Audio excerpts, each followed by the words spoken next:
కీర్తనలు 81 మొదటి వచనం కలిసి చదువుకుంటాం. 81వ కీర్తన మొదటి వచనం.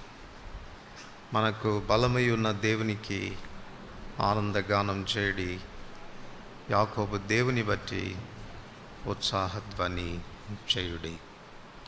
యోబు గ్రంథము 12వ అధ్యాయం.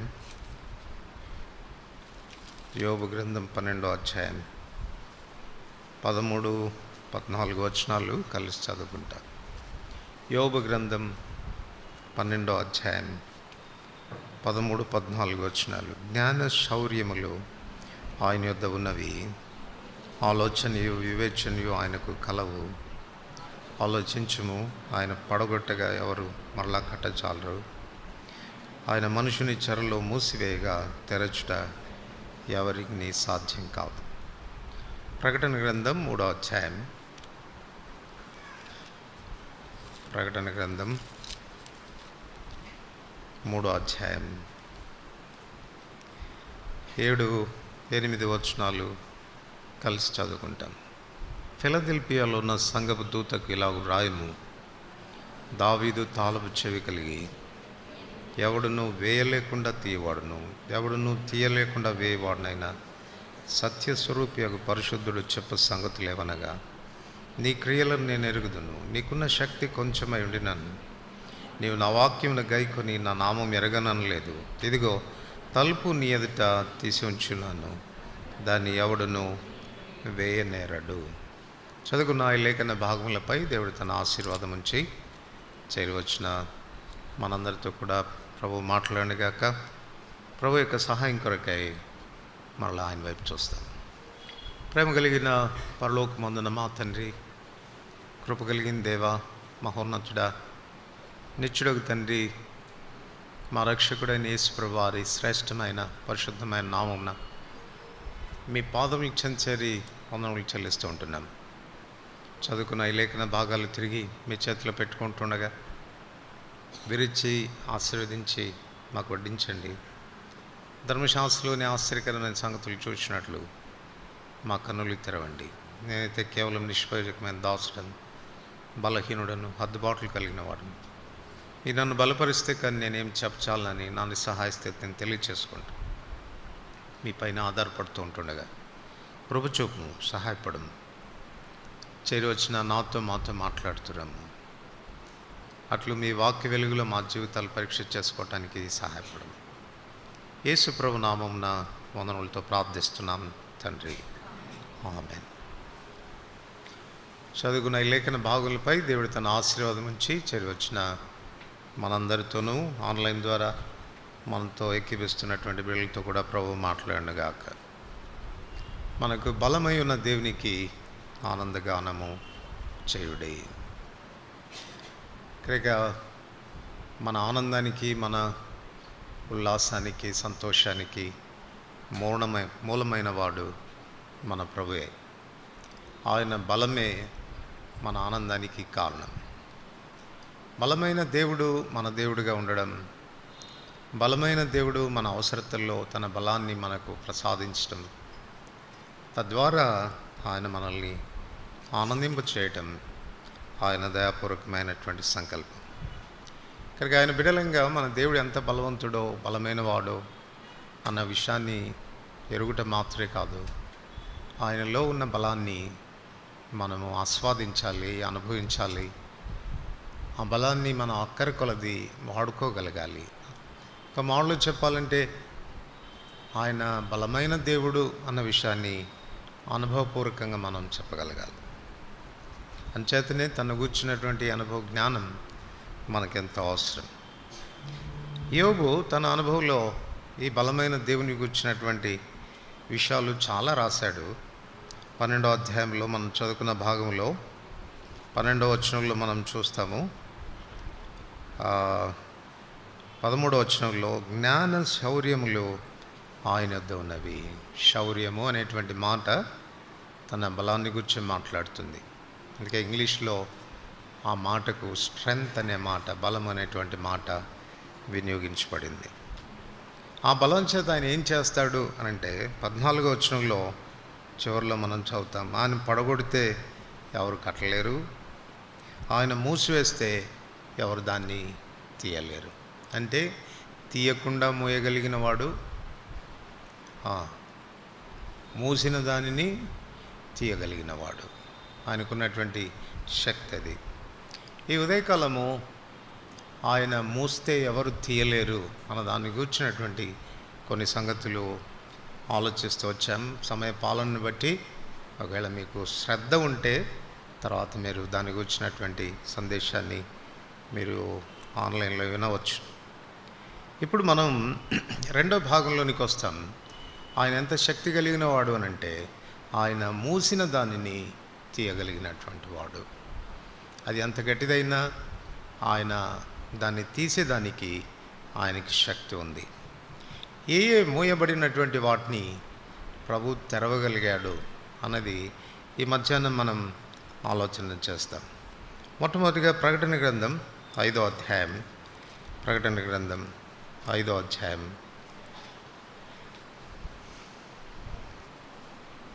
మొదటి 3 వచనాలు చదువుకుంటాం. మరియు లోపటను వెలుపటను వ్రాత కలిగి 7 ముద్రలు గట్టిగా వేసి ఉన్న ఒక గ్రంథం సింహాసనమునందు ఆసీనుడైండు అని కుడి చేత చూచితిని.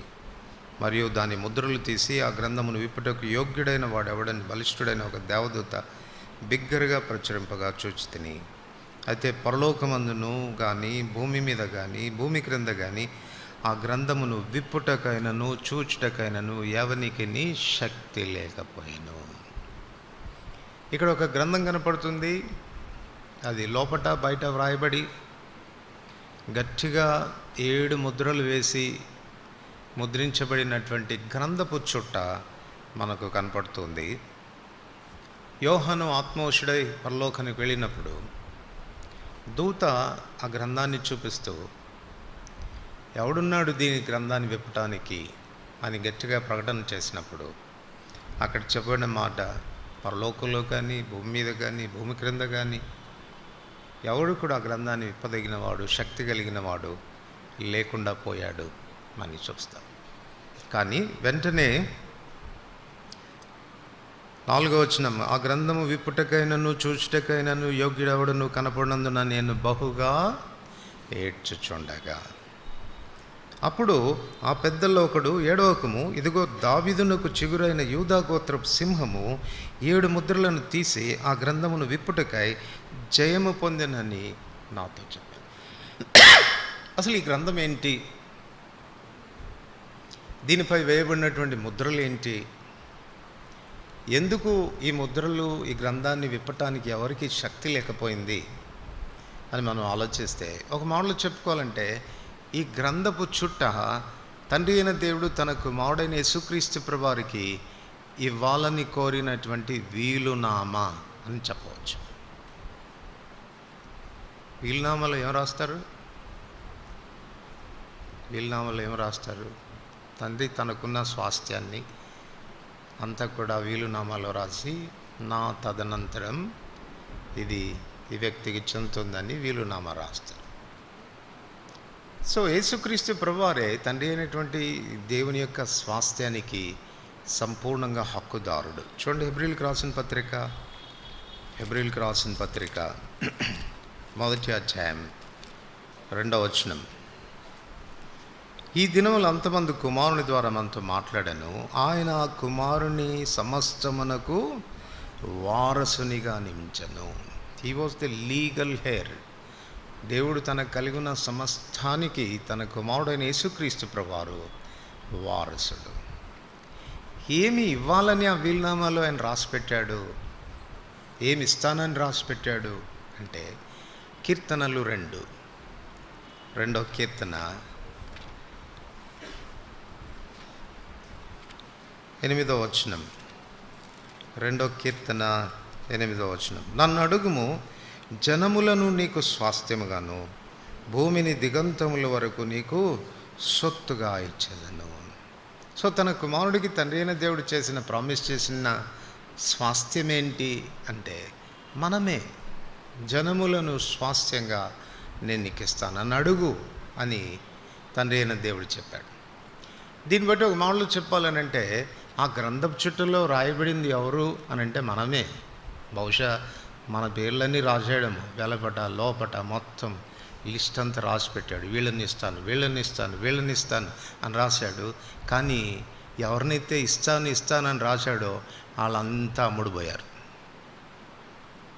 రోమీయులకు రాసిన పత్రిక 7వ అధ్యాయం 14వ వచనంలో మనం చదువుతాం, ధర్మశాస్త్రము గొప్పదని నేను ఒప్పుకుంటున్నాను, అయితే నేను పాపమునకు అమ్మబడిన వాడను. ఎవరినైతే తండ్రి అయిన దేవుడు తన కుమారునికి స్వాస్థ్యంగా ఇస్తాను అని వీలునామా రాశాడో ఆ వీలునామాలో రాయబడినటువంటి ఈ ప్రజలైనటువంటి వారందరూ కూడా అమ్ముడుపోయారు. అమ్ముడుపోవడం ద్వారా, పాపానికి అమ్ముడుపోవడం ద్వారా వాళ్ళు శిక్ష క్రిందికి వచ్చారు. ఈ ముద్రలు పాపి అయినటువంటి మానవుని చేసినటువంటి పాపానికి దేవుడు ఇవ్వబోతున్నటువంటి తీర్పులు లేక దేవుడు ఇవ్వబోతున్న శిక్షలను గురించి ఈ ముద్రలు మాట్లాడుతున్నాయి. తనకు స్వాస్థ్యంగా ఉండవలసినటువంటి ప్రజలు పాపాన్ని బట్టి సాతానికి అమ్ముడుపోయినటువంటి కారణం చేత దేవుని యొక్క ఉగ్రత క్రిందికి, తీర్పు క్రిందికి, సంపూర్ణమైన దేవుని యొక్క ఉగ్రత క్రిందికి వారు వచ్చారు. ఇప్పుడు కుమారుడైన ఈ ప్రభు తన వీలునామా లేక తన స్వాస్థ్యాన్ని తాను హక్కుదారుడు కావాలి అని అంటే ఈ ముద్రలు విప్పాలి, లేక ఈ శిక్షల నుండి తప్పించాలి. యెషయా 51లో కూడా మనం చదువుతాం, నా అప్పుల వాణిలో ఎవనికి నేను మేము అమ్మివేశాను, మీ దోషాలని బట్టి మీ పాపాలని బట్టి మీరే అమ్మబడితే కదా అని అంటారు. సో మనల్ని మనం అమ్మి వేసుకున్నాం పాపానికి. మనల్ని విడిపించేవాడు ఎవడు? ఇది పరలోకంలో వేయబడుతున్నటువంటి ప్రశ్న. అప్పుడు వినబడినటువంటి స్వరం ఏంటంటే, పరలోకంలో కానీ భూమి మీద కానీ భూమి క్రింద కానీ ఆ గ్రంథమును విప్పుటకు లేక ఆ తీర్పుల నుంచి మానవాళిని విడిపించడానికి ఎవరికి శక్తి లేకపోయాను అని చదివినప్పుడు యోహాను మానవాళికి కలిగినటువంటి దుస్థితిని బట్టి తాను ఏడవడం ప్రారంభించాడు. ఇక మాకు నిరీక్షణ లేదా? బంధించబడిన మేము, అమ్ముడుపోయినటువంటి మేము మరలా సమకూర్చబడేదానికి ఆస్కారం లేదా అని ఏడుస్తూ వచ్చినప్పుడు అప్పుడు ఆ పెద్దల్లో ఒకడు అంటున్నాడు, ఏడవద్దు, ఈ గ్రంథమును విప్పుటకు ఒకడు జయం పొందాడు. ఎవరైనా? యూదాగోత్రపు సింహం. ఆశ్చర్యకరమైన విషయం ఏంటంటే ప్రకటన గ్రంథం 5వ అధ్యాయం, ప్రకటన గ్రంథం 5వ అధ్యాయం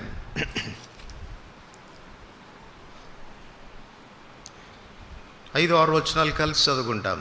ఆ పెద్దల్లో ఒకడు, ఏడవకము, ఇదిగో దావీదుకు చిగురైన యూదాగోత్రపు సింహం 7 ముద్రలను తీసి ఆ గ్రంథమును ఇప్పటికై జయం పొందినని నాతో చెప్పాను.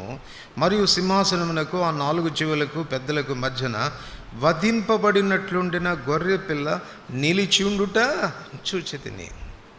ఈయన చెప్పింది ఏం చెప్పాడు? ఎవరు జయం పొందారని చెప్పాడు? యూదాగోత్రపు సింహం అని చెప్పాడు. కనుక యోహాను ఒకసారి తిరిగి ఏ సింహమా ఆ సింహం అని చూద్దామని తిరిగినప్పుడు సింహం కనపడలే. తనకు ఏం కనపడిందంట? వధింపబడినట్లుండిన గొర్రె పిల్ల, వధింపబడినట్లుండిన గొర్రె పిల్ల. ఇది మన రక్షకుడైన యేసుప్రభువారు మన పాప పరిహారం కొరకై ఆయన చేసిన త్యాగాన్ని గురించి మాట్లాడుతుంది. ఈ ఉదయకాలం కూడా మనం విన్నాం, ఆయన మహాగణుడు, రాజులకు రాజు, ప్రభువులకు ప్రభు అయినటువంటి వాడు, అత్యున్నతమైన స్థానంలో ఉండాల్సినటువంటి వాడు మన రక్షణార్థమై తాను దిగి రావాల్సి వచ్చింది, తను తగ్గించుకోవాల్సి వచ్చింది. యూదాగోత్రపు సింహం లాంటి వాడు ఒక సాధారణమైన గొర్రెపిల్లగా తాను చేపడాల్సి వచ్చింది. అంత మాత్రమే కాదు, మన కొరకై తన ప్రాణాన్ని పణంగా పెట్టావు. వధింపబడినట్లుండిన గొర్రెపిల్ల. ఎలా జయం సాధించాడు? ఎలా ముద్రలు విప్పగలిగాడు అంటే ఆ 7 ముద్రలు, ఆ 7 తీర్పులు మన మీదకి రావాల్సినటువంటి దైవోగ్రత అంతా కూడా, అంటే కంప్లీట్ దైవోగ్రత 7 సంపూర్ణతను గురించి మాట్లాడుతుంది. ఆ సంపూర్ణమైన దైవోగ్రత తన మీద పడింది, తను తీసుకున్నాడు, ఆ దెబ్బలు తాను భరించాడు. అట్లు మనల్ని ఆయన విడుదల గావించగలిగాడు.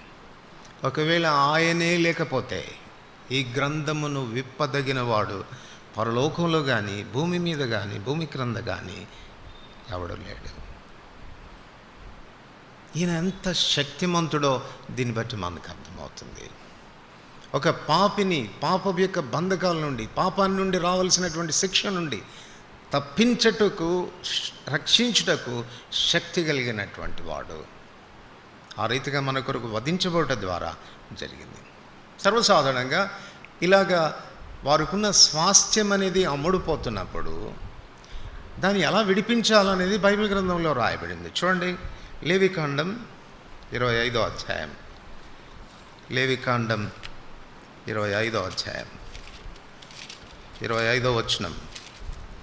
లేవికాండం 25వ అధ్యాయం 25వ వచనం.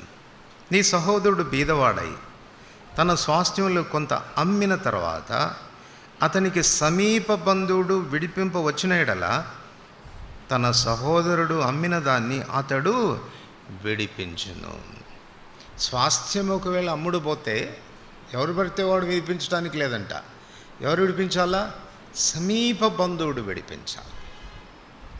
ఇప్పుడు యేసుక్రీస్తు ప్రభువారు తన స్వాస్థ్యమైనటువంటి ఈ ప్రజలను విడిపించుకోవడానికి, అమ్ముడు పోయిన ఈ ప్రజలను విడిపించుకోవటానికి ఆయన ఏం కావాల్సి వచ్చింది? సమీప బంధువుడు కావాల్సి వచ్చింది. సమీప బంధువుడు అంటే పరలోక వాసి అయినటువంటి వాడు మనకు సమీపంగా వచ్చాడు. అందుకే హెబ్రీయులకు రాసిన పత్రిక 2వ అధ్యాయం, హెబ్రీయులకు రాసిన పత్రిక 2వ అధ్యాయం 14-15 వచనాలు కలిసి చదువుకుంటాం. హెబ్రీయులకు రాసిన పత్రిక 2వ అధ్యాయం 14, 15, 16 వచనాలు. కాబట్టి ఆ పిల్లలు రక్త మాంసములు గలవారైనందున ఆ ప్రకారమే మరణం యొక్క బలం గలవాని, అనగా అపవాదిని మరణము ద్వారా నశింపచేయుటకును జీవితకాలం అంతా మరణ భయం చేత దాస్యమునకు లోబడిన వారిని విడిపించుటకు ఆయన కూడా రక్త మాంసములలో పాలువాడాయను. ఎలా అనగా ఆయన ఎంత మాత్రము దేవదూతల స్వభావం ధరించుకొనక అబ్రహాము సంతాన స్వభావమును ధరించుకొని ఉన్నాడు. దేవదూతల స్వభావాన్ని ధరించుకొని ఉంటే, తాను దేవుడుగానే ఉంటే తాను మనల్ని విడిపించలేడు, మనకు సమీప బంధువుడు కాలేడు. రక్త మాంసంలో ఉన్నటువంటి మనకు తాను సమీప బంధువుడు కావడానికి తాను కూడా రక్త మాంసంలో పాలువాడు కావాల్సి వచ్చింది. ఇది ఆయన యొక్క త్యాగసహితమైన ప్రేమను గురించి మాట్లాడుతుంది. మన ఎడల ఆయన చూపినటువంటి ప్రేమకు తాను చెల్లించిన క్రయాన్ని గురించి మాట్లాడుతుంది. ఫిలిప్పీ 2వ అధ్యాయం 5వ వచనంలో అదే మనం చదువుతాం. ఆయన దేవునితో సమానంగా ఉండుట విడిచిపెట్టకూడని భాగ్యమని ఎంచుకోలేదు, కానీ దాసుని స్వరూపాన్ని ధరించుకొని తాను రిక్తునిగా చేసుకొని ఈ లోకానికి వచ్చాడు. తను చెల్లించిన క్రయం ఎంత గొప్పదో ఆలోచించండి. ఒక దేవుడు మానవుడు అవటమా? ఆత్మస్వరూపైనటువంటి దేవుడు రక్తమాంసములు కలిగిన వాడుగా రావటమా? అలా రాకపోతే మనకు సమీప బంధువుడు కాలేడే. అమ్మబడిన స్వాస్థ్య భాగాన్ని విడిపించడానికి సమీప బంధువుడు కావాలి. అందుకే ఆయన ఈ లోకానికి దిగివచ్చాడు. కేవలం సమీప బంధువుడుగా ఉన్నంత మాత్రాన సరిపోదు. సమీప బంధువుడు విడిపించడానికి ఇష్టపడాలి కూడా. రూతు గ్రంథం 4వ అధ్యాయం.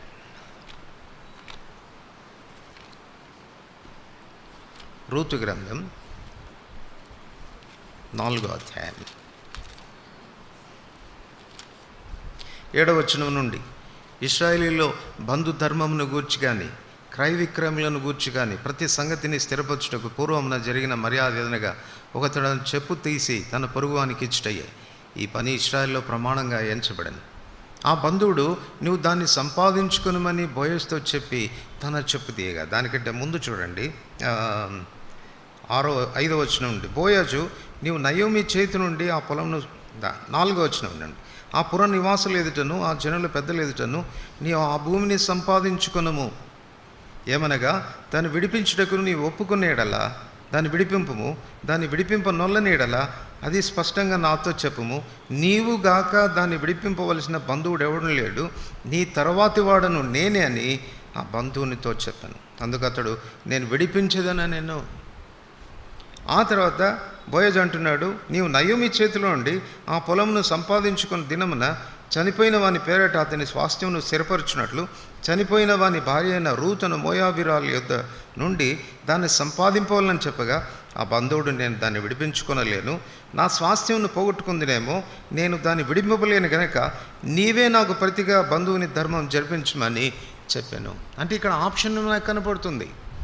సమీప బంధువుడు అయ్యుండి కూడా విడిపించవచ్చు, దానికి ఇష్టం లేకపోతే విడిపించకపోవచ్చు. ఒకవేళ విడిపించకపోతే వాడు చేయాల్సిన పెద్ద కార్యం ఏం లేదు, వాడు చెప్పు ఉడదీసి ఇచ్చేయటం అని అంట. అదొక తప్పితే వాడేం పెద్ద కష్టపడాల్సిన అవసరం లేదు. దీన్ని బట్టి మనకి ఏమర్థమవుతుందంటే, సమీప బంధువుడు విడిపించడానికి అర్హుడు. రెండోది, సమీప బంధువుడు అయినప్పటికీ కూడా తనకు ఒకవేళ ఇష్టం లేకపోతే తాను విడిపించడానికి వీలు లేదు. దీన్ని బట్టి మనకి ఏమర్థమవుతుంది, గ్రంథమును విప్పడానికి అర్హుడు అయి ఉండడం మాత్రమే కాదు, గ్రంథాన్ని విప్పే విషయంలో ఇష్టపడి చేయాలి. ఆ పనిని స్వచ్ఛందంగా చేయాలి. మన రక్షకుడైనటువంటి ప్రభు చేసినటువంటి పని అది. గ్రంథమును విప్పేటువంటి వాడు ఎవడు లేడు, మనకు సమీప బంధువుడు ఎవడు లేడు. పరలోకంలో కానీ, భూమి మీద కానీ, భూమి క్రింద కానీ ఒక్కడు కూడా సమీప బంధువుడు లేని దుస్థితిలో ఉండగా ఆయన మనకు సమీప బంధువుడు అయ్యాడు. భూమి మీదకి దిగి రావడానికి, రక్తమాంసంలో పాల్వాడు కావడానికి ఇష్టపడ్డాడు. అంత మాత్రమే కాదు, మనల్ని విడిపించేదాని కొరకు, అమ్ముడు పోయినటువంటి మనకు క్రయాన్ని చెల్లించేదాని కొరకు ఇష్టపడ్డాడు. వీడేమో తన స్వాస్థ్యం పోగొట్టుకుంటేనే కష్టం అనుకుంటా ఉంటే, మన ప్రభు మన పరిక్రయ క్రయధనముగా తన ప్రాణాన్ని సైతం ఇవ్వడానికి ఆయన వెనకాడలేదు. ఇందులో ఆయన ప్రేమ మనకు కనపడుతుంది. ఈ మధ్యాహ్నం గుర్తించాల్సినటువంటి విషయం ఏంటంటే, మనం ఆయన సొత్తు, ఆయన ప్రజ, ఆయన స్వాస్థ్యం. నన్ను అడుగుము, జనములు నీకు స్వాస్థ్యంగా ఇస్తాను, భూమిని దిగంతముల వరకు సొత్తుగా ఇస్తాను అని తన తండ్రి తన కుమారునికి వాగ్దానం చేశాడు. మనం అమ్ముడుపోయాము. అమ్ముడుపోయినటువంటి మనల్ని విడిపించుకోవటానికి పరిక్రయ ధనాన్ని తాను చెల్లించాల్సి వచ్చింది. తన ప్రాణాన్ని సైతం పణంగా పెట్టాడు. తన స్థానాన్ని సైతం తను పోగొట్టుకున్నాడు. సింహమైన వాడు గొర్రెపిల్లగా కావాల్సి వచ్చింది. తన ప్రాణాన్ని కూడా పణంగా పెట్టి మనల్ని రక్షించాల్సి వచ్చింది. అందుచేతనే ఆయన ఒక్కడ మాత్రమే ఆ గ్రంథమును విప్పుటకు అర్హుడైనటువంటి వాడైనాడు. యోబు అంటున్నాడు, ఆయన చాలా శక్తి సంపన్నుడు, ఆయన శౌర్యుడు, ఆయన బంధిస్తే ఎవరు విడుదల కావించగలరు, ఆయన దాచిపెడితే ఎవడు దాన్ని తెరవగలడు, ఆయన తెరిస్తే ఎవడు దాన్ని మూయగలడు. ఇది ఆయనకున్నటువంటి అమితమైన శక్తి అని యోబు చెప్తున్నాడు. కనుక మొట్టమొదటిగా మన విడుదల కొరకై, మన విమోచన కొరకై, మనము దైవోగ్రత నుండి తప్పించబడుట కొరకై గ్రంథాన్ని విప్పినటువంటి వాడు ఆయన. అపోస్తల కార్యములు 14వ అధ్యాయం, అపోస్తల కార్యములు 14వ అధ్యాయం 27వ వచనం. అపోస్తల కార్యములు 14వ అధ్యాయం 27వ వచనం. వారు వచ్చి సంఘమును సమకూర్చి దేవుడుకు తమకు తోడయుండి చేసిన కార్యములను అన్యజనులు విశ్వసించుటకై ఆయన ద్వారము తెరిచిన సంగతియు వివరించిరి.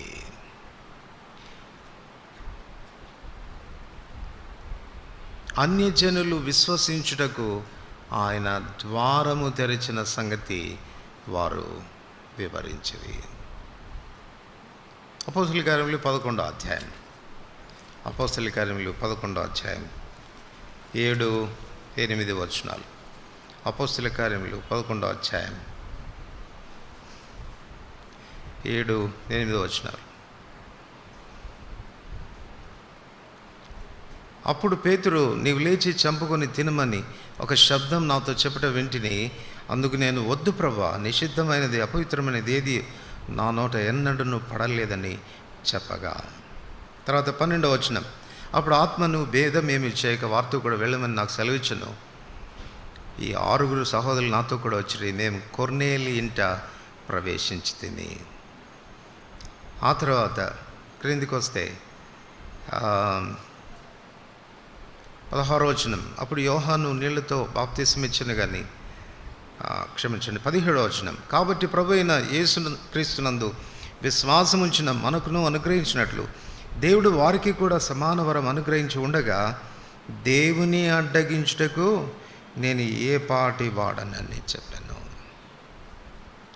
అన్ని జనులకు ద్వారం తెరవబడుట అనేటువంటిది ఇశ్రాయేలీయులకు అర్థం కాని సంగతి. ఎందుకంటే ఇశ్రాయేలీయులు వారు తలస్తూ వచ్చినటువంటి విషయం ఏంటి అంటే, మెస్సయ్య మావాడు, రక్షకుడు మావాడు, మాకు మాత్రమే చెందినవాడు అన్నటువంటి భావనలో అప్పుడు దాకా యూదులు ఉంటూ వచ్చినారు. యేసుప్రభువు వారు భూమి మీద పరిచర్య చేసినటువంటి దినాల్లో కూడా ఆయన అదే దృక్పథంతో పరిచర్య చేసినట్టుగా కూడా మనకు కనపడుతుంది. మత్తయి సువార్త 15వ అధ్యాయంలో కనాను స్త్రీ తన కుమార్తె దయ్యం బట్టి బాగు చేయమని యేసుప్రభువు దగ్గరికి తెచ్చినప్పుడు ఆయన అన్నమాట ఏంటి చెప్పండి? పిల్లల రొట్టె ముక్కలు తీసి కుక్క పిల్లలకు వేట యుక్తం కాదు అన్నాడు. అని వెంటనే ఒక మాట అంటాడు, నేను ఇశ్రాయేలు ఇంటి వారై నశించిన గొర్రెలెద్దకు మాత్రమే వచ్చాను కానీ మరి ఎవరెద్దకు నేను పంపబడలేదు అని చెప్పాడు. తన శిష్యులైనటువంటి వారిని కూడా వారిని ఆయా ప్రదేశాలకు పంపుతున్నప్పుడు ఇశ్రాయేల్ ఇంటి వారే నశించిన గొర్రెల యుద్ధకే పోడు కానీ వేరింకో చోటికి వెళ్ళవద్దని వారికి ఖండితంగా ఆజ్ఞాపించాడు. సో భౌతికంగా ఆయన బ్రతికినటువంటి దినాల్లో ఇశ్రాయేలీలు యేసుక్రీస్తు ప్రభువారు తమకు మాత్రమే, ఎక్స్క్లూసివ్లీ జ్యూస్కి మాత్రమే ఆయన రక్షకుడని నమ్ముతూ వచ్చినారు. కానీ దేవుని యొక్క ప్రణాళికలో అన్ని జనులు కూడా ఉన్నారు. ఇది ఆది నుండి కూడా దేవుని యొక్క మనసులో ఉంది అనేటువంటి విషయం మనకు అర్థమవుతుంది. చూడండి, ఆదికాండం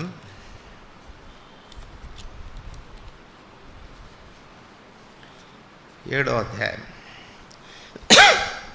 ఆదికాండం 7వ అధ్యాయం 1వ వచనం, యెహోవా ఈ తరము వారిలో నీవే నా ఎదుట నీతిమంతుడ వెంట చూచితిని గనక నీవును నీ ఇంటి వారును ఓడలో ప్రవేశించుడి. 2వ వచనం, పవిత్ర జంతువుల్లో ప్రతి జాతి పోతును 7 పెంటును 7, పవిత్రములు కాని జంతువుల్లో ప్రతి జాతి పోతును పెంటివి 2, ఆకాశ పక్షుల్లో ప్రతి జాతి మగవి 7 ఆడవి 7. నువ్వు భూమి అంతటి మీద సంతతిని జీవంతో కాపాడినట్లు నీ యొద్ద ఉంచుకున్నాము. లేవి కాండంలోకి వచ్చేసరికి దేవుడు స్పెసిఫిక్గా పవిత్ర జంతువులేవో అపవిత్ర జంతువులేవో, పవిత్ర పక్షులేవో అపవిత్రమైన పక్షులేవో అని ఆయన డివైడ్ చేస్తాడు. ఆత్మీయంగా మనం ఆలోచన చేస్తే పవిత్రమైనవన్నీ కూడా ఆయన ప్రజతో పోల్చుకుంటే అపవిత్రమైనవన్నీ కూడాను అన్ని జనాంగంతో పోల్చబడ్డాయి. సో ఓడలోనికి ప్రవేశించే విషయానికి వచ్చినప్పుడు కూడా దేవుడు కేవలం పవిత్రమైన జంతువులు, పవిత్రమైన పక్షులను మాత్రమే కాక అపవిత్రమైనటువంటి పక్షులను కూడా ప్రవేశింపజేశాడు. దీన్ని బట్టి మనకు ఆది నుండి దేవుని యొక్క మనసు ఏమర్థమవుతుందంటే అన్ని జనులు కూడా ఆయన యొక్క రక్షణ ప్రణాళికలో వాళ్ళు ఉన్నారు. కానీ ఆయన ధర్మం మొదట తన ప్రజల దగ్గరికి రావాలి. అందుకే తన ప్రజల దగ్గరికి మొదట వచ్చాడు. యోహాను సువార్త 1వ అధ్యాయం 11వ వచనంలో చదువుతాము, ఆయన తన స్వకీయుల వద్దకు వచ్చాను, వారు ఆయనను అంగీకరించలేదు. వారు ఆయనను అంగీకరించారు. వారు అవిధేయులయ్యారు.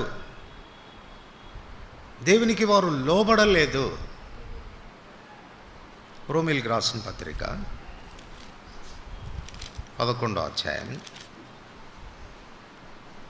రోమీయులకు రాసిన పత్రిక 11వ అధ్యాయం 28వ వచనం నుండి 32వ వచనాల వరకు.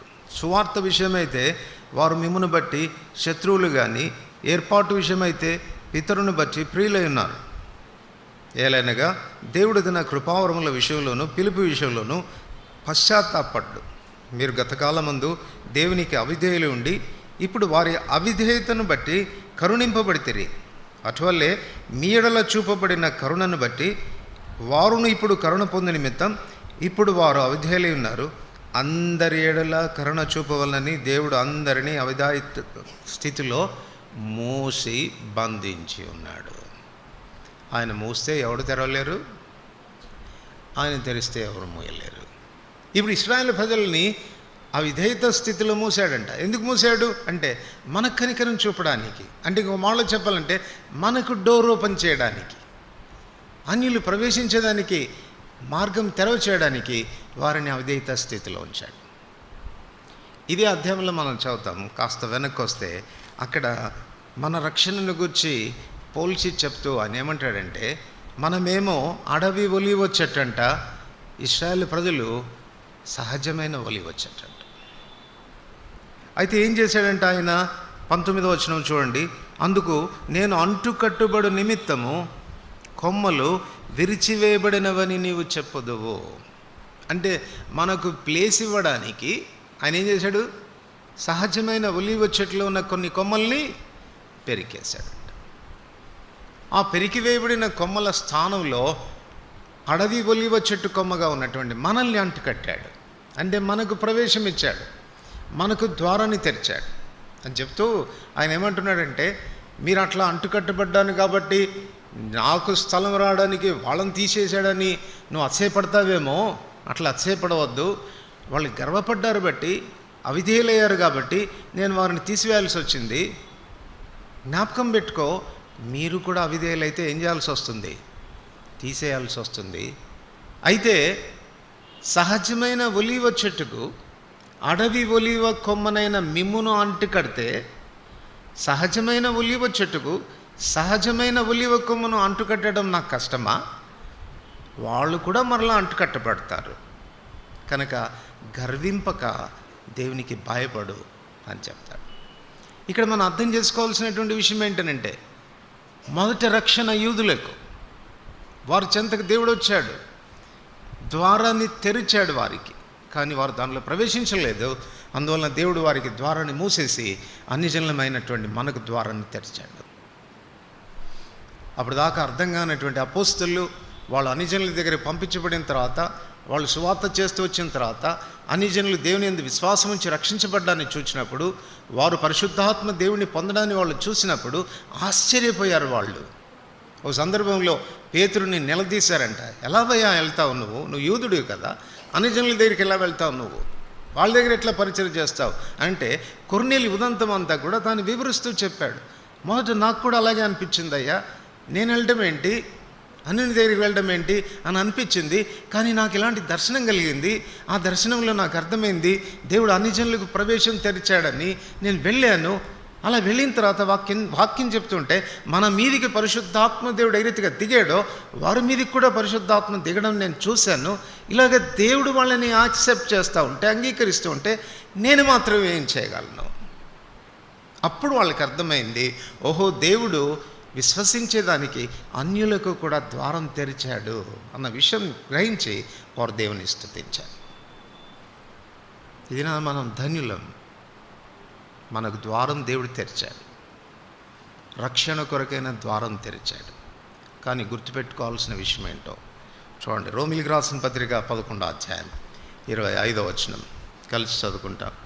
రోమిలికి రాసిన పత్రిక 11వ అధ్యాయం 25వ వచనం. సహోదరులారా, మీ దృష్టికి మీరే బుద్ధిమంతులమని అనుకొనకుండానట్లు ఈ మర్మం మీరు తెలుసుకుని కోరుచున్నాను.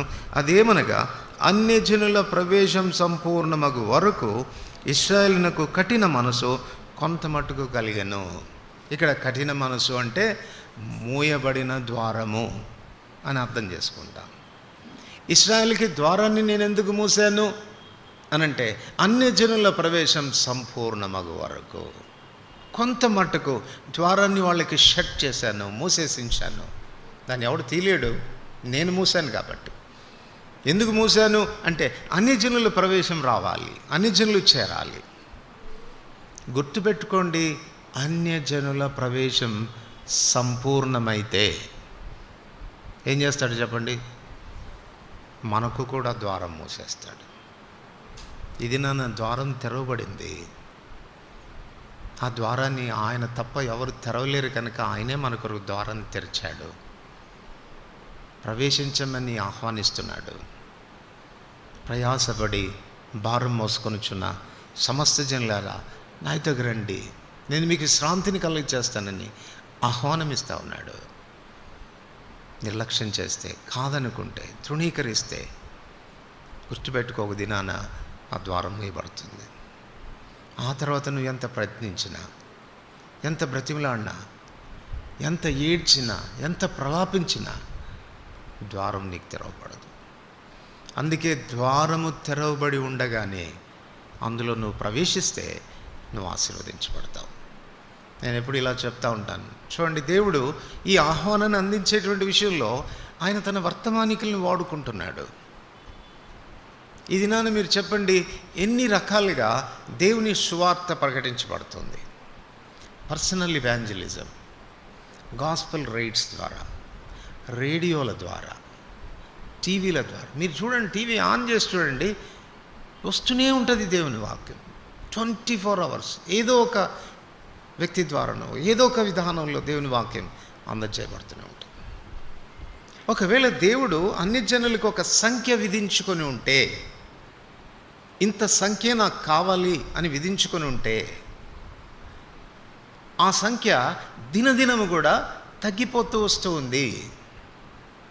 బహుశా దేవుడు ఏర్పాటు చేసుకున్నటువంటి సంఖ్యకు ఇంకా ఒక్క వ్యక్తి లోపలికి ప్రవేశిస్తే చాలు, షట్ చేసేస్తాను అని అనుకున్నాడు అనుకోండి, ఆ వ్యక్తికి సువార్త ఎన్ని విధాలుగా ఎంతమందికి ప్రపంచంలో వినిపించబడుతుంది.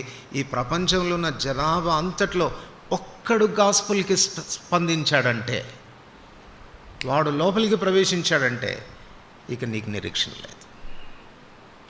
అందుచేతనే దేవుని వాక్యంలో చెప్పబడుతుంది ఏంటంటే, చూడండి, మత్తయి సువార్త 11వ అధ్యాయం, మత్తయి సువార్త 11వ అధ్యాయం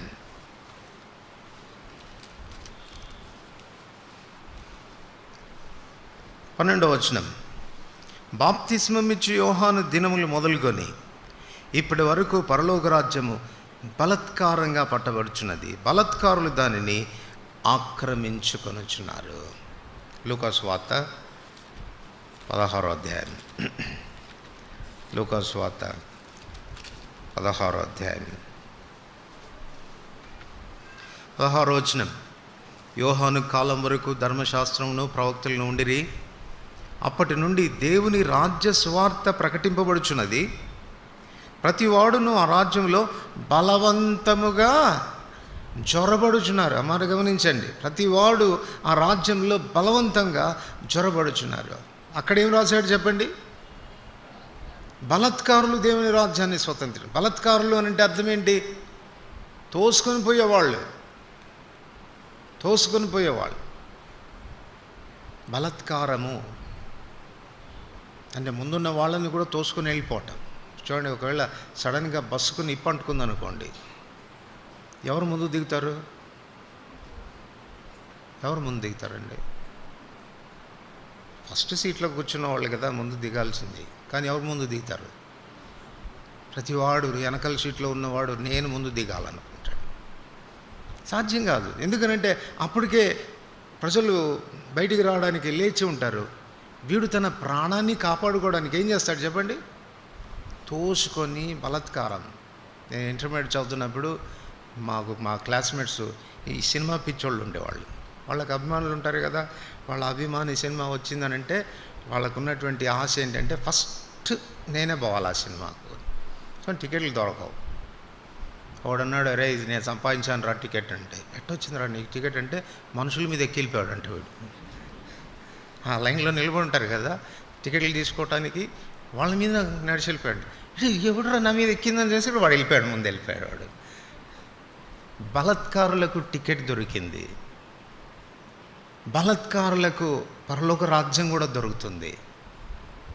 జొరబడే వారికి దొరుకుతుంది. అది నిర్లక్ష్యం చేస్తున్నావా? ఇప్పుడు కాదులే అనుకుంటున్నావా? తర్వాత అనుకుంటున్నావా? నీకు కాదు పరలోక రాజ్యం. ఎందుకో తెలుసా? లిమిటెడ్ సంఖ్య దేవుడు తక్కువగా పెట్టుకున్నాడు. ఆ సంఖ్య సంపూర్ణమైందంటే, ఆ ప్రవేశం ద్వారా ప్రవేశించిందనంటే లాస్ట్ వ్యక్తి పోగానే నిర్దాక్షిణ్యంగా తలుపు వేయబడుతుంది. నువ్వు ప్రవేశించాలన్నా ఇంకా నీ వలన కాదు, చేత కాదు. తన సొంత ప్రజలను నిబంధన చేసుకున్నటువంటి తన సొంత ప్రజలు అవిధేయులై నిర్లక్ష్యం చేస్తే వారికి ద్వారం మూసేసి అన్ని జనులకు ద్వారం తెరిచినటువంటి దేవుడు నీ నిర్లక్ష్యతను, నీ అవిధేయతను సహిస్తాడనుకుంటున్నావా? ఆలస్యం చేస్తే ఊరుకుంటాడు అనుకుంటున్నావా? ఆయన ప్రేమను గుర్తించు. తలుపు తెరిచి ఉంటుండగా, ద్వారం తెరిచి ఉంటుండగా లోపల ప్రవేశించడానికి ప్రయత్నించు. లేకపోతే నష్టపోతావు. వెలుపటి చీకటే నీ గత అవుతుంది. ఆ పరిస్థితి రాకుండానట్లుగా ప్రభు ద్వారం తెరిచి ఉండగా అనిజలమైన మనం త్వరపడాలి, ప్రవేశించేదానికి ఆతురపడాలి. అదే ప్రభు చెప్తాడు, యెరూషలేమా యెరూషలేమా ప్రవక్తలను చంపుచూ ఉండుదానా, కోడి తన రెక్కల క్రిందికి మిమ్మల్ని ఎలా చేర్చుకోవాలో అలా చేర్చుకోవాలని పలుమార్లు నేను ఉద్దేశించాను, కానీ మీరు నా మాట వినలేదు. మీరు చూడండి, కోడి తన పిల్లల్ని రెక్కల క్రిందికి ఎలా చేర్చుకుంటుందండి? ఎలా చేర్చుకుంటుంది? గ్రద్ద వస్తుంది అన్న సంగతి తెలియగానే కోడి తన రెక్కల్ని చాపుతుంది. తర్వాత ఏం చేస్తుంది?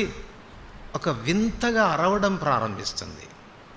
ఆ భాష పిల్లలకి అర్థమైపోద్ది. ఓ ప్రమాదం ఏమో ఉంది, మా మమ్మీ పిలుస్తూ ఉంది, పరిగెట్టాలి, ఆలస్యం చేయకూడదు అని అనుకొని ఆ పిల్లలు గబా గబా ఏదో వెనక నుంచి ఎవడో తరుముకొని వస్తుంటే చంపడానికి అన్నట్టుగా పరిగెత్తుకుంటూ వచ్చి రెక్కల కింద చేరతాయి.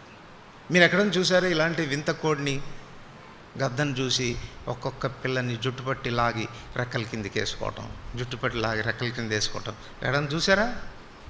చూడరు. కోడి ఆహ్వానిస్తుంది అంతే, బలవంతంగా తీసుకొచ్చి తన రెక్కల కింద పెట్టుకోదు. ప్రభువు కూడా అంతే, తన రెక్కలు చాపాడు, ద్వారం తెరిచాడు, రమ్మని పిలిపిస్తున్నాడు. రాకపోతే బాధ్యతారహితంగా ఉంటే నష్టపోయేది నువ్వు, ప్రమాదానికి గురయ్యేది నువ్వు. కనుక తెరవబడిన ద్వారం ఉండగానే ప్రవేశించు, రక్షించబడతావు. కొరింథీయులకు రాసిన మొదటి పత్రిక 16వ అధ్యాయం. కొరింథీయులకు రాసిన మొదటి పత్రిక 16వ అధ్యాయం 9వ వచనం. అందరికి కలిసి చదువుతాం. కార్యానుకూలమైన మంచి సమయము నాకు ప్రాప్తించి ఉన్నది, మరియు ఎదిరించువారు అనేకులు ఉన్నారు గనక పెంతెకోస్తు వరకు ఎఫెసులో నిలిచి ఉండును. కార్యానుకూలమైన మంచి సమయము నాకు ప్రాప్తించి ఉన్నది. ఫుట్నోట్లో ఏం రాశాడు? మంచి సమయం నాకు ప్రాప్తించి ఉన్నది, గొప్ప ద్వారము నాకు తెరవబడి ఉన్నది. ఆయన ద్వారం తెరిచాడంట. ఏ ద్వారం ఇది అనంటే ప్రభు కొరకైనటువంటి కార్యాలు జరిగించేదాని కొరకైనటువంటి ద్వారం. ఒక మామూలు చెప్పుకోవాలంటే ప్రభు కొరకు కార్యాలు చేసేదాని కొరకైనటువంటి అవకాశ ద్వారం, ఆపర్చునిటీస్. ఇది నాన్న దేవుడు మనం ప్రభు కొరకు కార్యాలు చేసేదానికి అవకాశం ఇస్తూ ఉన్నాడు, ద్వారం తెరిచి ఉన్నాడు. ప్రత్యేకంగా మన దేశాన్ని ఒకవేళ మనం ఆలోచన చేస్తే, దేవుని కొరకు పనిచేసేదాని కొరకు మన దేశంలో దేవుడు ద్వారాలు తెరిచి ఉంచాడు, కార్యానుకూలమైన సమయం ఇచ్చాడు. మనకు ఫండమెంటల్ రైట్స్ ఉన్నాయి కదా. ఎన్ని ఉన్నాయి ఫండమెంటల్ రైట్స్? 6 ఫండమెంటల్ రైట్స్ ఉన్నాయి. అందులో 4వ రైట్ ఏంటి అనంటే మనకిష్టమైన మతాన్ని స్వీకరించడం. Right to religion. సో మనకిష్టమైనటువంటి మతాన్ని మనం స్వీకరించవచ్చు. మన రాజ్యాంగంలో 25వ ఆర్టికల్ ఒకటి ఉంది. ఆర్టికల్ ఏం చెప్తుందండి? నీవు స్వీకరించినటువంటి మతాన్ని నువ్వు అభ్యాసం చేసుకోవచ్చు, నువ్వు స్వీకరించినటువంటి మతాన్ని నువ్వు ప్రకటించవచ్చు. You can propaganda. సో మతాన్ని స్వీకరించేటువంటి హక్కు మనకుంది. మనం స్వీకరించినటువంటి మతాన్ని లోకానికి చాటి ప్రకటించేటువంటి హక్కు కూడా మన రాజ్యాంగం మనకు ప్రకటించింది. బహుశా ఇది మనుషులు చేశారనుకుంటావేమో, కానీ దీని వెనుక ఇలా చేయడానికి వారిని ప్రేరేపించిన వాడు దేవుడు. ఆయన విప్పితే కానీ, ఆయన తెరిస్తే కానీ ద్వారం తెరవబడదు. దేవుడు మన దేశానికి ద్వారం తెరిచి, హిందూ దేశస్తులారా మీరు పొండి, మీరు ప్రకటించండి, సువార్త ప్రకటించండి, మీకు స్వేచ్ఛనిచ్చాను, ద్వారాలు తెరిచాడు. ఇప్పుడు చెప్పండి, ఎంతమంది పోతున్నారు? ఎందుకు పోం మనం అంటే, ఇక్కడ పౌలు అదే మాట రాస్తున్నాడు, కార్యానుకూలమైనటువంటి మంచి సమయం నాకు ప్రాప్తించింది, అయితే ఎదిరించువారు అనేకులు ఉన్నారు కనుక పెంతెకోస్తు వరకు ఎఫెసులో నిలిచాం. కార్యాన్ని ప్రభు కొరకు మనం చేయాల్సి వస్తే ఎదిరించే వాళ్ళు చాలామంది ఉంటారు. ఎప్పుడు కూడా సులభంగా ప్రభు యొక్క కార్యాలు జరుగుతాయి అని మనం చెప్పడానికి వీల్లేదు. మనకు ఫండమెంటల్ రైట్స్ ఉన్నా, మన మతాన్ని ప్రచారం చేసుకునేటువంటి స్వేచ్ఛ రాజ్యాంగం మనకు కల్పించిన ప్రభు కొరకు మనం సేవ చేయడానికి బయలుదేరి వెళితే ఖచ్చితంగా మనల్ని ఎదిరించేవారు తప్పకుండా ఉంటారు. అయినా కూడా ఏం చేయాలి చెప్పండి? తెరవబడిన ద్వారాల్లో ప్రవేశించాలి. గుర్తుపెట్టుకో, ఈ దినాన ద్వారం తెరవబడి ఉంది. మనం సువార్తకు వెళ్ళేదానికి అవకాశాలు ఉన్నాయి. ఎక్కడికన్నా వెళ్ళి దేవుని గురించి ప్రకటించేటువంటి ఆ స్వేచ్ఛ, స్వాతంత్రం అనేది దేవుడు మనకిచ్చాడు. ద్వారాలు తెరిచాడు. ప్రవేశించకపోతే ఒక దినాన మూయబడిన తర్వాత ఒకవేళ నువ్వు ప్రవేశిస్తాననుకున్నా కూడా నీ చేత కాదు, నువ్వు దానిలో ఏమాత్రం ప్రవేశించలేదు. అంచేత ప్రభు మనకు సమయం ఇచ్చినప్పుడే సువార్తను ప్రకటించడానికి మనం బయలుదేరి వెళ్ళాలి. చూడండి, కొరింథీయులకు రాసిన 2వ పత్రిక 2వ అధ్యాయం. కొరింథీయులకు రాసిన 2వ పత్రిక 2వ అధ్యాయం 12 నుంచి 14 వచనాల వరకు. క్రీస్తు సువార్త ప్రకటించుటకు నేను త్రోయకు వచ్చినప్పుడు ప్రభువునందు నాకు మంచి సమయము ప్రాప్తించి ఉండగా, మళ్ళీ ఇక్కడ కూడా ద్వారము తెరవబడి ఉండగా అని రాస్తున్నాడు క్రింద. మంచి సమయం నాకు ప్రాప్తించి ఉండగా సహోదరుడైన తీతు నాకు కనబడనందున నా మనసులో నెమ్మది లేక వారి యొద్ద సెలవు తీసుకొని అక్కడి నుండి మాసిదోనియాకు బయలుదేరి తిని, మా ద్వారా ప్రతి స్థలమందును క్రీస్తును గూర్చిన జ్ఞానం యొక్క సువాసనను కనపరచు ఆయన యందు మమ్మల్ని ఎల్లప్పుడూ విజయోత్సవంతో ఊరేగించుచున్న దేవునికి స్తోత్రము. ఆయన కొరకు సువార్త ప్రకటించడానికి నాకు మంచి సమయం ప్రాప్తించినప్పుడు, దేవుడు ద్వారాన్ని తెరిచినప్పుడు మేము వెళ్ళాము ఆ ప్రదేశాలకి. వెళితే ఏమైంది? మా ద్వారా ప్రతి స్థలమందు మమ్మల్ని దేవుడు విజయోత్సవంతో ఊరేగించాడు. అది తను ఇస్తున్నటువంటి సాక్ష్యం. ఇది నాన్న ద్వారాలు తెరవబడి ఉంటుండగా ఆయన కొరకు సేవ చేయాలి, ఆయన కొరకు సువార్త ప్రకటించాలి, ఆత్మల్ని ప్రభు కొరకు సంపాదించాలి అనేటువంటి ఆశ మనకుందా? ఎన్నో దేశాల్లో ద్వారం మూయబడి ఉంది. మనలాగా బహిరంగంగా వెళ్ళడానికి, సువార్త ప్రకటించడానికి ఆస్కారం లేదు. వాళ్ళకి ద్వారాలు మూయబడ్డాయి. మనకైతే ద్వారాన్ని దేవుడు తెరిచాడు. తెరిచిన ద్వారాల్లో మనం ప్రవేశించాలి.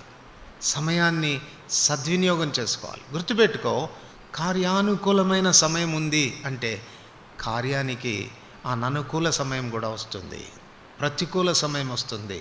అప్పుడు నువ్వు చేయాలని ఆశపడినా, ప్రయాసపడాలన్నటువంటి ఆశ నీకున్నా నీకు సమయం దొరకదు, అవకాశం దొరకదు.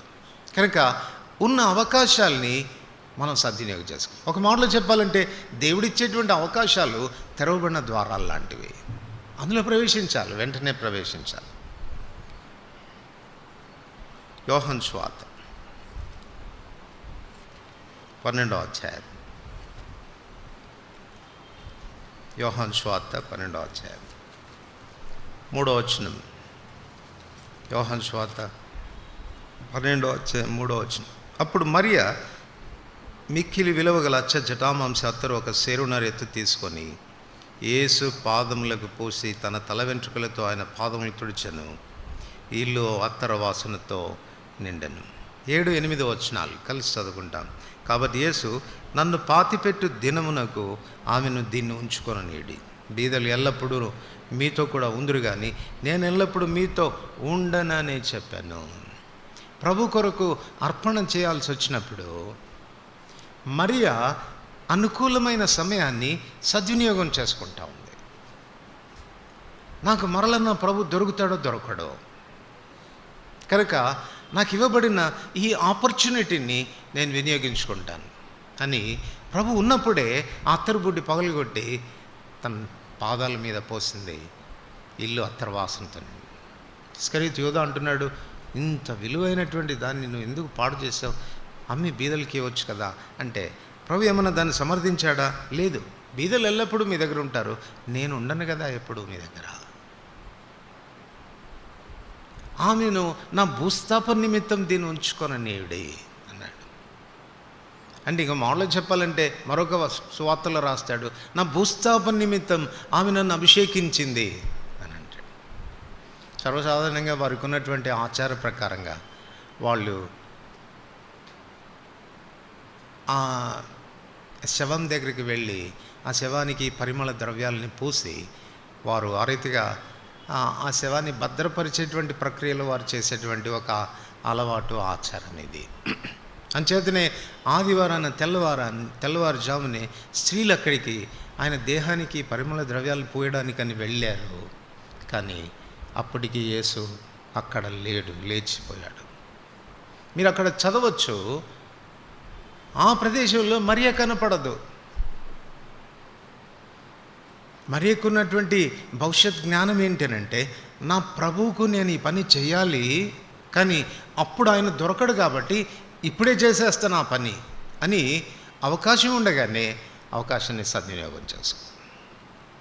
ప్రభువును సేవించేదాని కొరకు, ప్రభు కొరకు సమర్పణ చేసుకునే దాని కొరకు, ప్రభు కొరకు ఇచ్చేదాని కొరకు, మన ప్రాణాలు అర్పించేదాని కొరకు దేవుడు మనకిచ్చే అవకాశాలే తీసుకోవాలి. కానీ ఇంకొకసారి అవకాశం వస్తే చూస్తానులే, ఇంకొకసారి సమయం ఉంటే చూస్తానులే అని అనుకుంటే సమయం నీకు రాకపోవచ్చు, ఆ ద్వారం మూసిపోయబడవచ్చు.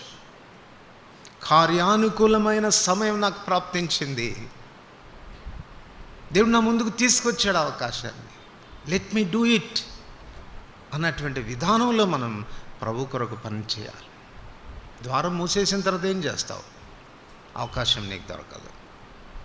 యోహాను సువార్త 21వ అధ్యాయంలో పేతురుతో ప్రభు అదే చెప్పాడు, పేతురు నువ్వు నన్ను ప్రేమిస్తున్నావా, పేతురు నువ్వు నన్ను ప్రేమిస్తున్నావా, పేతురు నువ్వు నన్ను ప్రేమిస్తున్నావా 3 పర్యాలు అడిగినప్పుడు వ్యసనపడ్డాడు. ప్రభు నీకే తెలుసు కదా నేను నిన్ను ప్రేమిస్తున్నానో లేదని, నీకు బాగా తెలుసు, తప్పిపోయానన్న సంగతి ఎందుకు గుచ్చి అడుగుతావు చెప్పు, నీకే తెలుసు కదా. అప్పుడు ప్రభు చెప్పాడు, పేతురు నీవు యవనస్తుడైనప్పుడు నీ నడుము కట్టుకొని నీకు ఇష్టమైన చోట్లకి వెళ్ళావు, పిక్నిక్ అన్నావు, అదన్నావు, ఇదన్నావు, ఫ్యామిలీతో పాటు టూర్ అన్నావు, ఇంకేదో అన్నావు, నీ ఇష్టం వచ్చినట్టుగా ఎక్కడ పడితే అక్కడ తిరిగావు. నువ్వు ఇప్పుడు ముసలివాడు అయిన తర్వాత వేరే ఒకడు నీ నడుము కట్టి నీకు ఇష్టం కాని చోట్లకి తీసుకుని వెళ్తాడు. అంటే ఏం చెప్పాలని కోరుతున్నాడు అంటే, ఇప్పుడే నడుము కట్టుకోయా ప్రభు పని చేయడానికి. కార్యానుకూలమైనటువంటి సమయం ప్రాప్తించి ఉంటుండగా నీ సొంత పనుల్లో చొరపడవద్దు, నీకు ఇష్టమైన చోట్లకు వెళ్ళవద్దు, నువ్వు ఆశించిన పనుల్లో నిమగ్నమై ఉండవద్దు. నా కార్యాల విషయాల్లో, నా సేవ విషయాల్లో, నా పనుల విషయాల్లో బాధ్యత కలిగి ఉండు, ప్రయాసపడు. అది ప్రభు చెప్పేది. కనుక దేవుడు మనకిచ్చేటువంటి అవకాశాలని సద్వినియోగం చేసుకోగలుగుతున్నామా? గుర్తుపెట్టుకో, అవి తెరవబడిన ద్వారాలు, అది మూయబడిన తర్వాత నువ్వేమి చేయలేవు. కనుక ద్వారం తెరవబడి ఉండగానే అవకాశాన్ని సద్వినియోగం చేసుకో.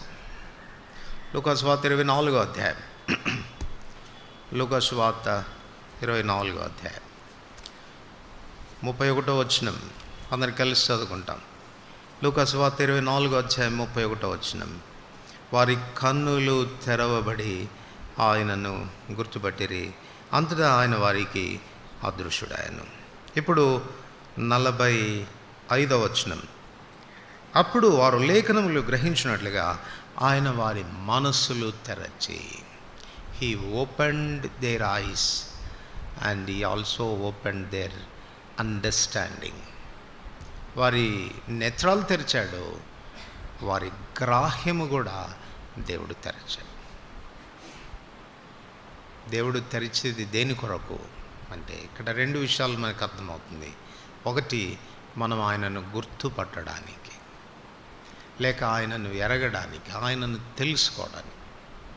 రెండవది 45వ వచనం ప్రకారంగా ఆయన వాక్యాన్ని మనం అర్థం చేసుకోవటానికి. ఆయన వాక్యాన్ని మనం అర్థం చేసుకొని వాక్య ప్రకారంగా మనం జీవించేదాని కొరకు. సంఖ్యాకాండం 24వ అధ్యాయం. సంఖ్యాకాండం 24వ అధ్యాయం 3-4 వచనాలు. సంఖ్యాకాండం 24వ అధ్యాయం 3-4 వచనాలు. బిలాము తన అనుభవంలో చెప్తున్నటువంటి మాట చూడండి. అతడు ఉపమాన రీతిగా ఇట్లా, నేను బేరు కుమారుడైన బిలామునకు వచ్చిన దేవోక్తి, కన్నులు తెరచిన వానికి వచ్చిన దేవోక్తి, దేవవాక్కులను వినిన వాని వార్త. అతడు పరవశుడై కన్నులు తెరిచిన వాడై సర్వశక్తుని దర్శనము పొందెను. ఎందుకు ప్రభు కన్నులు తెరుస్తున్నాడు, ఎందుకు దేవోక్తి వస్తుంది అనంటే, మనం ఆయనను చూడాలి, ఆయన దర్శనం పొందిన వాళ్ళంగా ఉండాలి. సో దేవుని బిడ్డలమైనటువంటి మనము చాలా పర్యాలు ఆత్మీయ అంధత్వంలో ఉంటాం. దైవ దర్శనం మనకు కలగదు, దేవుని చూచేటువంటి వ్యక్తులుగా ఉండం. విశ్వాస యొక్క జీవితంలో దర్శన భాగ్యం అనేది చాలా చాలా గొప్పది. ఆ దర్శన భాగ్యమే ఆత్మీయమైన జీవితంలో మనల్ని సరైనటువంటి క్రమశిక్షణలో ఉండేదానికి, సరైన విధానంలో ప్రభు కొరకు జీవించేదానికి దోహదపడుతుంది. సామెతలు 28:19 మనందరికీ తెలిసిన మాట, దేవోక్తి లేని ఎడల జనులు కట్టులేక తిరుగుదురు.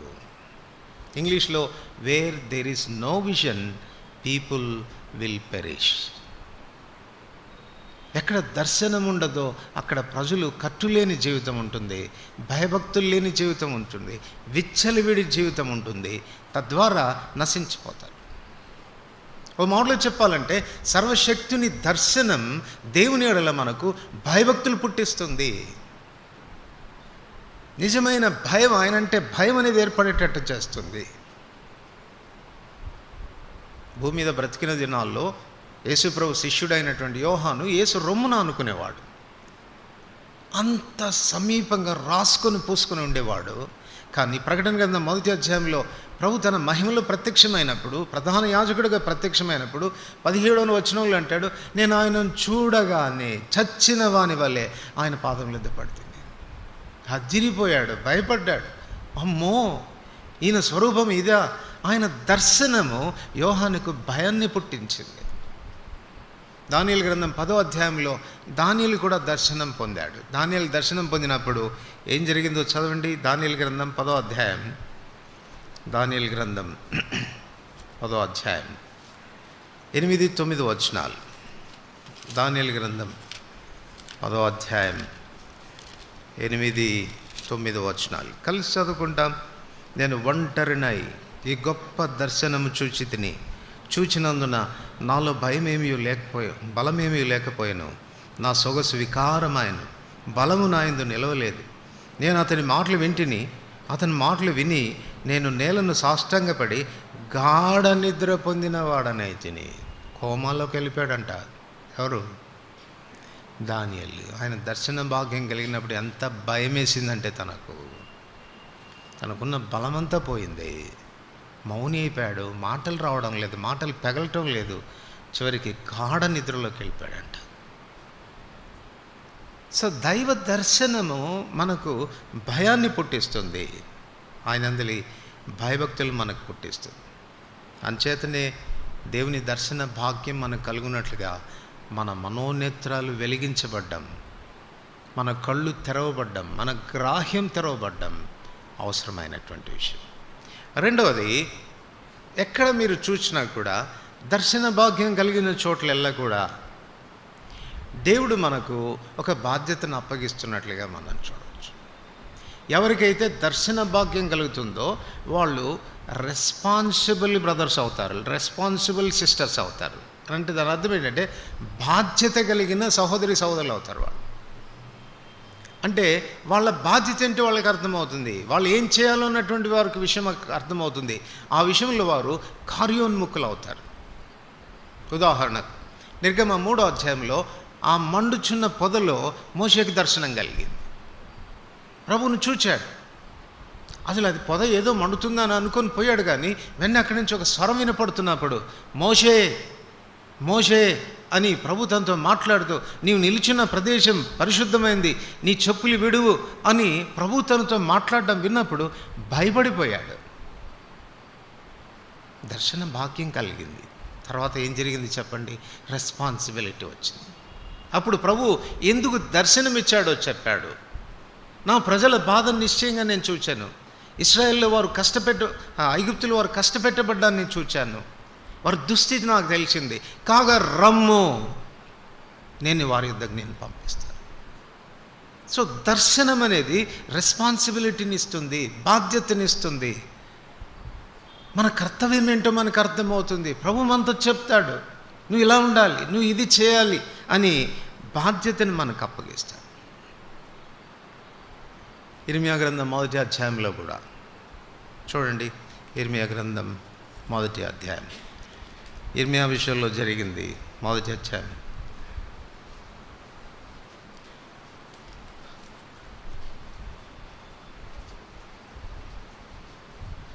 11వ వచనం. మరియు యెహోవా వాక్కు నాకు ప్రత్యక్షమై, ఇర్మియా నీకేం కనపడుచున్నదని సెలవిచ్చును. అందుకు బాదము చెట్టు చువ కనపడుచున్నదని నేననగా. ఇక్కడి నుంచి మీరు 18 వచనాల వరకు చదువుకుంటే మనకు అర్థమవుతుంది. అక్కడ ప్రభు 17-18 వచనాలు తనకు బాధ్యతను అప్పగిస్తున్నట్లుగా చూడవచ్చు. కాబట్టి నీవు నడుము కట్టుకొని నిలవబడి, నేను నీకు ఆజ్ఞాపించినదంతా వారికి ప్రకటన చేయము, భయపడకము, లేదా నేను వారి ఎదుట నీకు భయం పుట్టింతును. యూదా రాజుల యుద్ధకు కానీ, ప్రధాన యుద్ధకులకు కానీ, యాజకుల యుద్ధకు కానీ, దేశ నివాసుల యుద్ధకు కానీ, ఈ దేశమంతటిలో నీవెక్కడికి పోయినను ప్రాకారం కలిగిన పట్టణంగాను, ఇత్తడి స్తంభంగాను, ఇత్తడి గోడలుగాను నీ ఉండునట్లు ఈ దినమున నిన్ను నియమించున్నాను. వారు నీతో యుద్ధం చేతురు కానీ నిన్ను విడిపించుటకు నేను నీకు తోడైనందున వారు నీ పైన విజయము పొందచాలరు. 10వ వచనం కూడా చదవండి.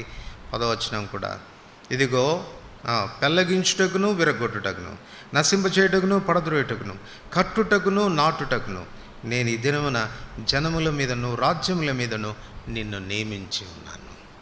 దర్శన భాగ్యం కలిగినటువంటి ఇర్మియాకు తను ఏం చేయాలో, ఎక్కడికి వెళ్ళాలో, ఏ వర్తమానం అందించాలో ఆ రెస్పాన్సిబిలిటీని దేవుడు అప్పగించినట్లుగా మనం చూస్తాం. అలాగనే యెషయా విషయంలో కూడా మనం చూస్తే 6వ అధ్యాయం 1వ వచనంలో, అత్యున్నతమైన సింహాసనం మీద ఆసీనుడైన ప్రభువును నేను చూచితిని.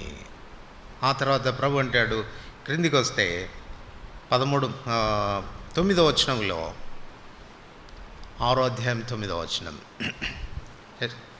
అప్పుడు ఆయన నీవు పోయి జనులతో ఇట్లనము, నువ్వు పోయి జనులతో ఇట్లనము, మీరు నిత్యం వినుచుందురు కానీ గ్రహింపకుందురు, నిత్యం చూచుందురు కానీ తెలుసుకొనకు. నీవు పోయి, come now you have to go, నువ్వు వెళ్ళాలి, నా ప్రజలతో ఈ మాటలు చెప్పాలి.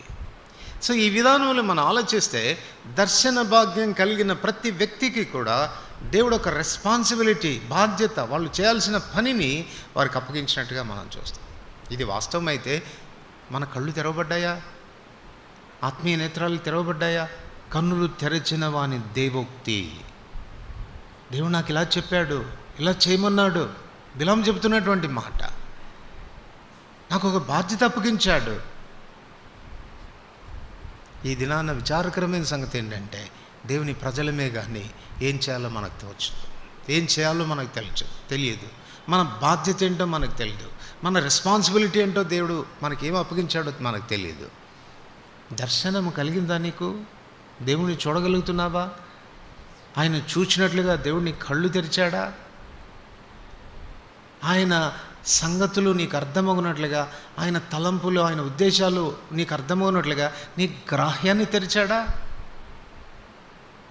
అట్లాగైతే వాళ్ళు డిఫరెంట్గా ఉంటారు, వాళ్ళు కార్యోన్ముఖులు అవుతారు, ప్రభు కార్యాల కొరకు ఆసక్తి కలిగి పనిచేస్తారు.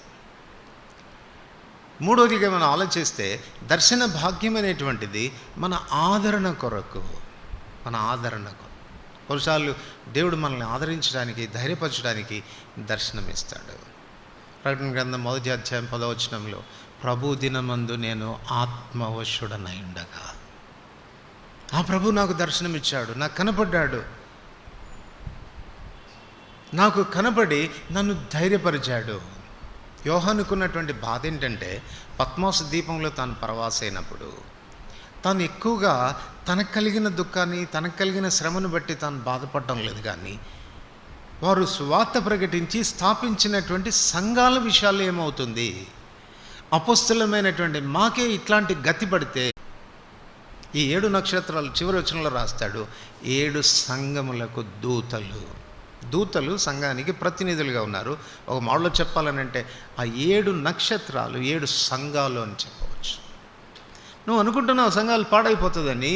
నా సంఘాన్ని నేను కడతానయ్యా, అవన్నీ కూడా నా చేతిలో ఉన్నాయి. చూడు, 7 నక్షత్రాలు చేత పట్టుకున్నటువంటి వాడిని నా చేతిలో ఉన్నాయి, నేను భద్రపరిచాను వాటిని అని ఆదరించడానికి దేవుడు యోహానుకు ప్రత్యక్షమాడు. సో దర్శన భాగ్యం మనల్ని కన్సోల్ చేయడానికి కూడా ఉంటుంది. హాగరు కూడా తన దుస్థితిలో దేవుడు తనకు దర్శనం ఇచ్చాడు కదా, నా పరిస్థితి ఏమవుతుంది, నా బిడ్డ పరిస్థితి ఏమవుతుంది, మాది అరణ్య రోదనేనా అని అనుకుంటున్న పరిస్థితుల్లో దూత తనకు ప్రత్యక్షమై చెప్తున్నాడు. అప్పుడేముంటుంది చెప్పండి, ఈ బిడ్డను కూడా నేను ఆశీర్వదిస్తాను, ఈ బిడ్డలో నుండి కూడా రాజులు వస్తారు, నువ్వు దిగులు పడకు అని చెప్పిన తర్వాత అప్పుడు అంటుంది హాగరు, నన్ను చూచిన వానిని నేను చూచాను, ఆయన దర్శన భాగ్యం నాకు కలిగింది, నేను మళ్ళా నా యజమానురాల దగ్గరికి వెళ్ళి తన కింద దాసిగా ఉండేటువంటి విషయంలో ధైర్యం రావడానికి కారణం ఆ చూచినటువంటి దేవుడు నన్ను ఆదరించాడు. దర్శన భాగ్యం మన ఆదరణ కొరకు, దర్శన భాగ్యం మన నిరీక్షణ కొరకు కూడా. కళ్ళు తెరిస్తే దేవుడు మనకు నిరీక్షణ వస్తుంది. మనందరికీ తెలిసిన వచ్చిన భాగమే 2 కొరింథీ 4:17-18, మేము దృశ్యమైన వాటిని చూడక అదృశ్యమైన వాటిని నిదానించి చూచున్నాం, అందువలన మాకు అధికమైన మహిమా భారం కలుగుతూ ఉంది. క్షణమాత్రం ఉండే ఈ చులకని శ్రమ మమ్మల్ని ఏమి ఇబ్బంది పెట్టడం లేదు, మాకు ఒక నిరీక్షణ కలుగుతుంది. ఆ మహిమను గురించిన భారం మాకు అంతకంతకు ఎక్కువ అవుతూ ఉంది. అందుచేతనే కళ్ళు తెరవబడుట, గ్రాహ్యం తెరవబడుట అవసరం. ఆయన తెరిస్తే ఎవరు మూయలేరు, ఆయన మూస్తే ఎవరు తెరవలేరు. ఈ దినాన ప్రభు మన గ్రాహ్యాన్ని, మన కళ్ళు తెరవాలని ప్రభు కోరుతున్నాడు. చివరిగా యోహాను సువార్త 20వ అధ్యాయం 1వ వచనం. యోహాను సువార్త 20వ అధ్యాయం 1వ వచనం. అందరు కలిసి చదువుకుంటాం. యోహాను సువార్త 20వ అధ్యాయం 1వ వచనం. ఆదివారంన ఇంకనూ చీకటిగా ఉన్నప్పుడు మగ్దలేనే మరియు పెందలక్కడ సమాధి ఎద్దుకు వచ్చి సమాధి మీద ఉండిన రాయి తీయబడుట చూచెను. హీ ఓపెన్డ్ ది టోమ్, ఆయన సమాధిని తెరిచాడు. ఓ మాటలో చెప్పుకోవాలనంటే దేవుని శక్తి యొక్క అపరిమితమైనటువంటి స్థితి ఏది అనంటే సమాధిని తెరవడంలో ఆయన వినియోగించిన శక్తి. ఎఫెసీయులకు రాసిన పత్రిక 1వ అధ్యాయం, ఎఫెసీయులకు రాసిన పత్రిక 1వ అధ్యాయం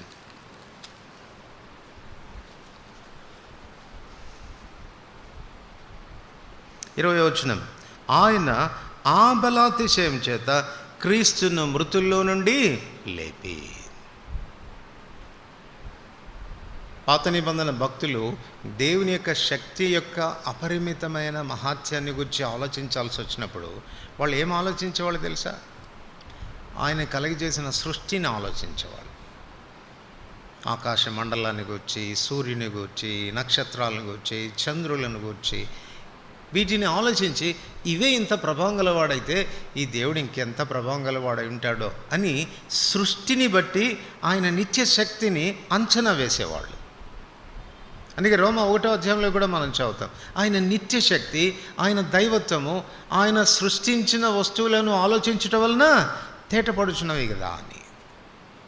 కానీ క్రొత్త నిబంధనలోకి వచ్చేసరికి ఆయన అపరిమితమైన శక్తి మనకు బయలుపరచబడింది. ఎలాగనంటే తన కుమారుడైన యేసు ప్రభువారిని మృతుల్లో నుండి లేపుట ద్వారా.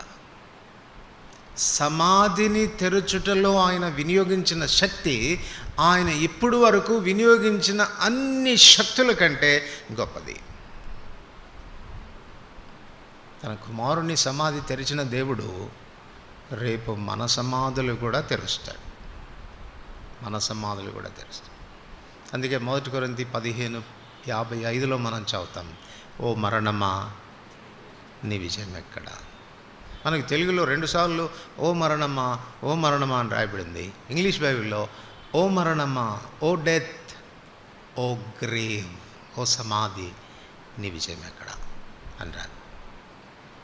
ఇది మనకున్న నిరీక్షణ గురించి మాట్లాడుతుంది. మరణం మీద మనకున్నటువంటి నిరీక్షణ గురించి మాట్లాడుతుంది. భౌతికంగా మనం మరణించినా ఏమి చింతపడాల్సిన అవసరం లేదు. కరోనా వచ్చిపోయినా చింతపడమాకు. ఏమండి మమ్మల్ని పొమ్మంటారా అంటే యోబు ఏమంటాడో చూడండి. యోబు గ్రంథం 14వ అధ్యాయం. యోబు గ్రంథం 14వ అధ్యాయం. యోబు గ్రంథం 14వ అధ్యాయం 13వ వచనం. నీవు పాతాళంలో 14వ వచనం.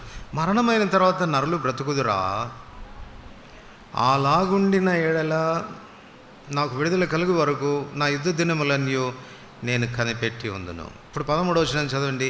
నీవు పాతాళంలో నన్ను దాచిన ఎడల ఎంత మేలు, నీ కోపం చల్లారు వరకు నన్ను చాటున ఉంచిన ఎడల. నాకు ఇంతకాలమని నువ్వు నియమించిన తర్వాత నన్ను జ్ఞాపకం చేసుకున్న వలన నేనెంతో. మరణమైన తర్వాత నరులు బ్రతుకుతారు అన్నది మాత్రం గ్యారంటీ అయితే నాకు ఎక్కడ ఉండాలనిపిస్తుందంటే రెస్ట్ తీసుకుందాం అనిపిస్తుంది. ఎక్కడ? పాతాళంలో రెస్ట్ తీసుకుందాం అనిపిస్తుంది. అట్లని చెప్పి పాతాళంలోనే ఉండిపోతానా అని అంటే లేదు, నాకు కొంచెం సమయం పెట్టావు నువ్వు, ఆ తర్వాత మళ్ళీ ఏం చేస్తావంట. తర్వాత క్రింద రాసాడు చూడండి 15వ వచనం. అలాగుండిన ఎడల నీవు పిలిచెదవు, నేను నీకు ప్రత్యుత్తరం ఇచ్చేదను, నీ హస్తకృత్యం ఎవడలా నీకు ఇష్టమో కలిగను. అంటే దాని అర్థం ఏంటి? కొంతకాలం రెస్ట్ తీసుకున్న తర్వాత ఏం చేస్తాడు? మళ్ళా నిద్ర లేపుతాడంట, పేరు పెట్టి పిలుస్తాడు, లాజరు బయటికి రా అన్నట్టుగా మన పేర్లు పెట్టి రారా బాబు ఇంకేం పడుకుంటావురా అని లేపి తీసుకెళ్ళిపోతాడు. ఇప్పుడు యోబు ఏమంటున్నాడంటే అట్లాంటిది ఏదన్నా ఉంటే నాకు భూమి మీద బతకడం కంటే అక్కడ రెస్ట్ తీసుకోవడమే మేలనిపిస్తుంది. పాతాళంలో దేవుడు నన్ను పెడితే ఎంత బాగుండును.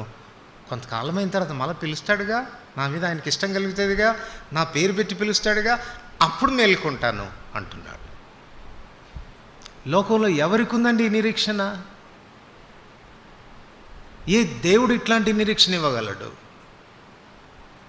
చనిపోయిన వారిని తిరిగి లేపుతాను అని చెప్పగలిగినటువంటి దేవుడెవరు? ఆయన తెరిస్తే ఎవడు మోయలేడు. తన కుమారుని సమాధిని తెరిచినటువంటి దేవుడు మనల్ని కూడా ఆయన తెరుస్తాడు. చూడండి, ఆ మాట చదువుకొని ముగిస్తాం. 1 కొరింథీ 15వ అధ్యాయం. 1 కొరింథీ 15వ అధ్యాయం 20వ వచనం నుండి 23 వచనాలు కలిసి చదువుకుందాం. ఇప్పుడైతే నిద్రించిన వారిలో ప్రథమ ఫలంగా క్రీస్తు మృతుల్లో నుండి లేపబడి ఉన్నాడు. మనుషుని ద్వారా మరణం వచ్చిన గనక మనుషుని ద్వారానే మృతుల పునరుత్థానం కలిగాను. ఆదామునందు అందరూ ఎలా మృతి పొందుచున్నారో అలాగనే క్రీస్తునందరూ అందరూ బ్రతికింపబడుదురు. ప్రతి వాడును తన వరుసలో బ్రతికింపబడును.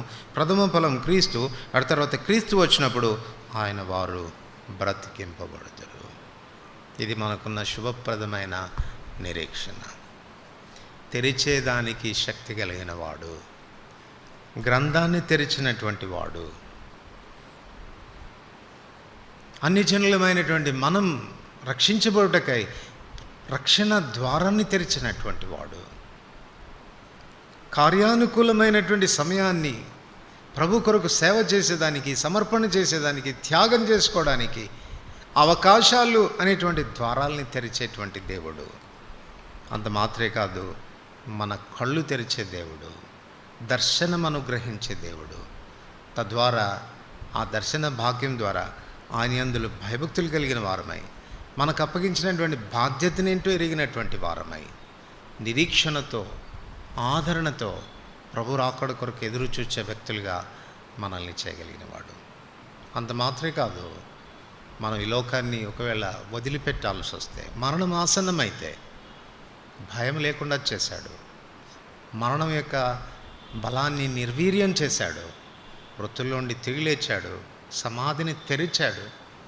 ఒక్క యేసు ప్రభు సమాధి తప్ప తెరవబడిన సమాధి మనం ఎక్కడ కూడా చూడం. సమాధిని తెరిచాడు. మనకున్న నిరీక్షణ ఒక దినాన మన సమాధులు కూడా తెరుస్తాడు. ఒకవేళ చావలేదా, రెప్పపాటున మనం మార్చబడి ప్రభుతో కూడా ఉండటానికి వెళ్ళిపోతాం.